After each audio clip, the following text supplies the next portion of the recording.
Ayan, totoo nga bang Beyonce nahihiya lamang pong aminin kay Kalingap Edu na pinanood niya yung part 22. Kasi nga sinabi ni Edu, bakit hindi mo ba pinanood o narinig yung sinabi ko? So, naku Beyonce, sadyang pinapahirapan mo lamang ba itong si Edu? Kaya ayaw mong umamin? So, marami nga po ang kinikilig dito sa EDSI. Halos magsigawan na nga po doon sa comment section ko. Mahal na mahal daw po nilang EDSI. Kahit sino naman po basta itinatambal nga po kay Edu ay my God nagva-viral. Yun po yung mga napapansin ko. So para sa akin, alam naman po nating lahat na itong si Beyonce ay updated po kung ano po yung mga nangyayari sa Team Kalingap. Minsan ay pumapasok din po siya sa mga live ng mga K-Boys, Scouter. Number 1 kay Edu, nakasuporta po siya.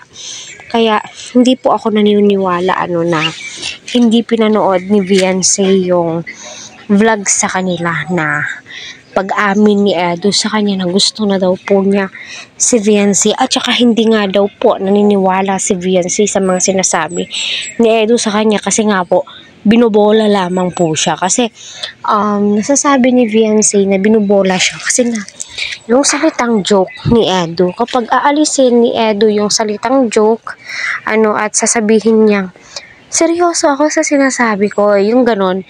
Imbis na joke yung sabihin niya, seryoso ako sa mga binibitawan kong salita sa'yo, Beyonce. So, may chance pa po na maniwala si Beyonce sa mga sinasabi ni Edu. Kasi, kung panay joke lang yung mga sinasabi ni Edu, nako, hindi maniwala sa'yo si Beyonce. Kaya nga patay mali siya kung napapansin nyo, kahit narinig ni Beyonce yung salitang gusto kita, yung ganon, patay mali siya na hindi niya narinig at gusto niya ngang ulit kay Edu yung salitang yon. Kung ako nasa katayuan ni Beyonce, naman, ipapaulit ko din po kay Edu yun. Yung rinig na rinig ko talaga. Yung kulang na lang isigaw ni Edu yung salitang gusto kita. To make it sure.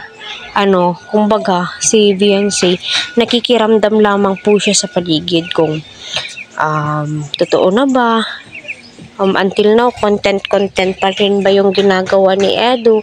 Kasi ang alam ni Beyonce, content lang ang lahat.